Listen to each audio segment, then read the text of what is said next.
Joining us now for a bit of a Manchester United chat and more is their former defender, Wes Brown. How are you, Wes?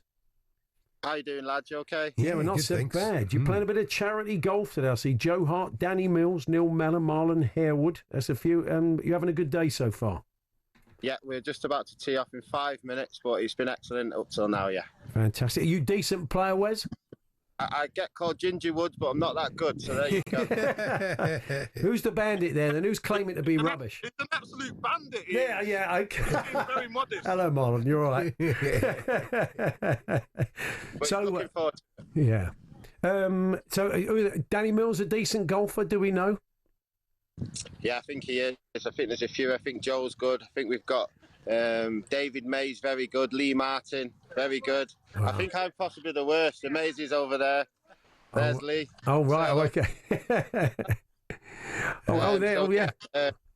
Should be a good day. Fantastic. Yeah. Everybody's wandering past and giving us a thumbs up, all the players. So if you're not catching us on YouTube or on Connect TV.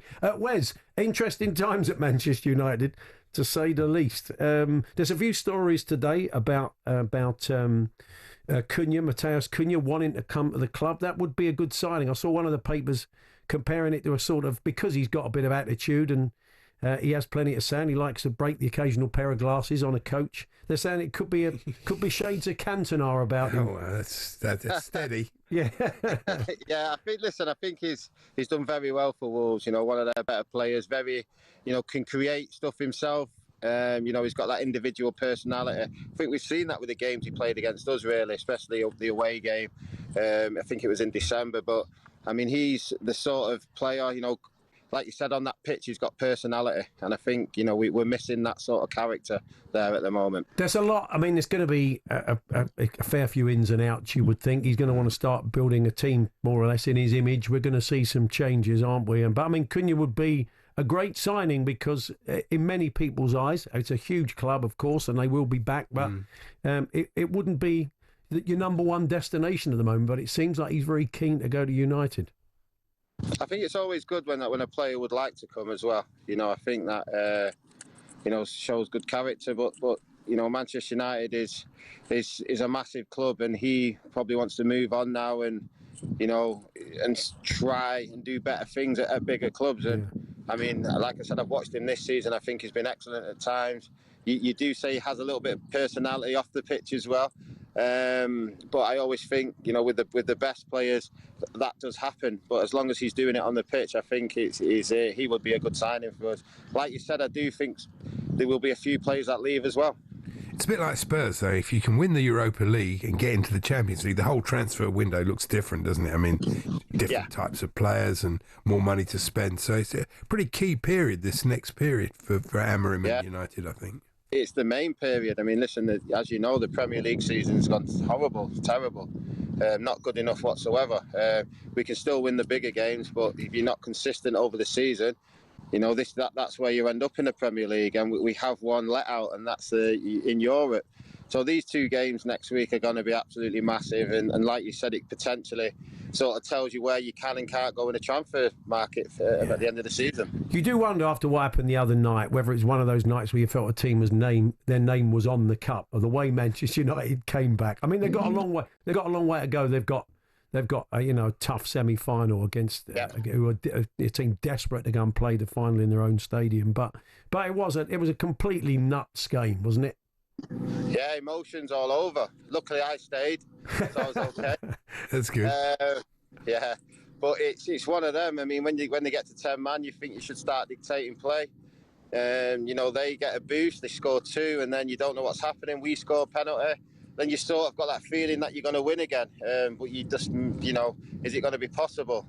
So then to turn it around, obviously before penalties, was emotionally a big emotional high, and it took a lot out of me that night trying to get to sleep. I thought I was still playing. That feeling. Yeah, it's a big season for Amorim because he's had a sort of a free pass. This part of the season was difficult when he came in. It hasn't been brilliant, but the Europe run's good. But next season he won't really be given, I don't think, that much time. He needs to hit the ground. They all do, but he needs to hit the ground running. Yeah, listen, it's one of them. When a new manager comes in, he will get a period, but you are looking to be more consistent, and the pressure will be on.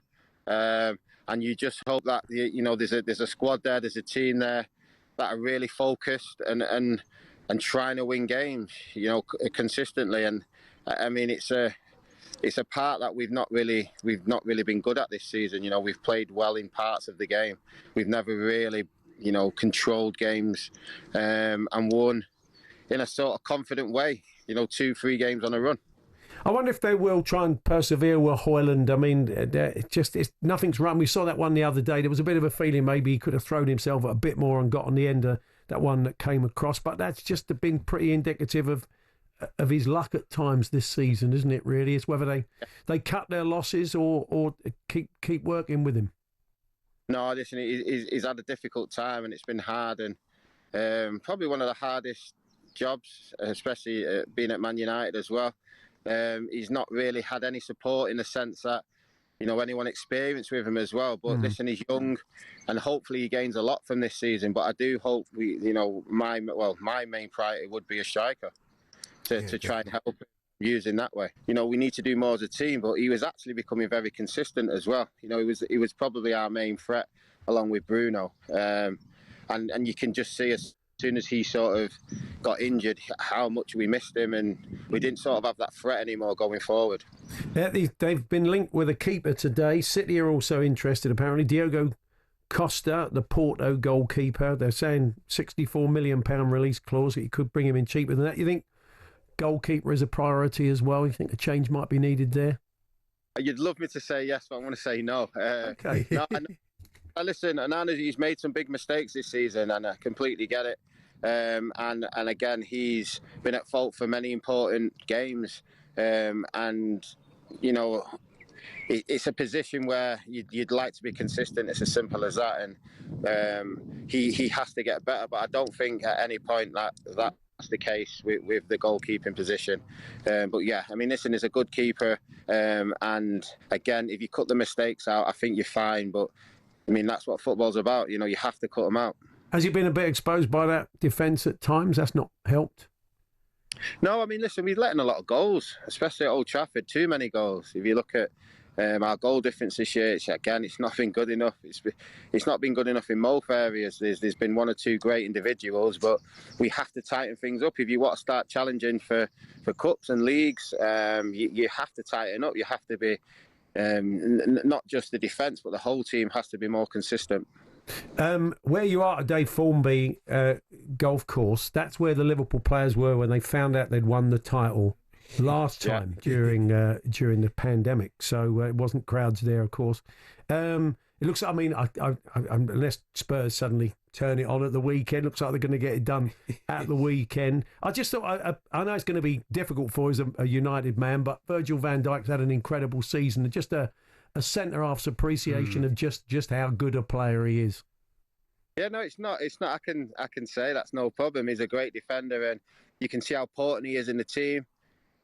Just his presence in general. I think before you go out in the lineup, and if you're a striker, you're thinking, right, you've got to play world class today to be really getting past him. And he's probably been the focus point of the team and the spine of the team. And Liverpool have definitely been, the best team in the league this season. Have they been the best team ever? I would say no, but they know how to win. They know how to defend well as a team, and no one's really kept with them. Yeah, absolutely. And just finally, you must have been chuffed to see a defender go out and get that winner the other night, Harry Maguire. Yeah, would you like to have been on the end of that? What a moment that would have been. Yeah, and I'm sure we'll see him there again at some point in the next few games. But yeah, he wins every header. I'm not saying for everyone, but he definitely puts his presence there and gets his head on it. But yeah, it was great for him. He's had a tough time and he's kept his head. Has got on with business, really, like you should do. Yeah, got to admire him for that. We'll let you go and tee off. Give our best to everybody. Have a good day. Cheers, Wes. Take care. Thank you. Paul Hawksbee and Andy Jacobs, Monday to Friday afternoons 1 till 4 on AM, on DAB, via the talkSPORT app and on your smart speaker. talkSPORT.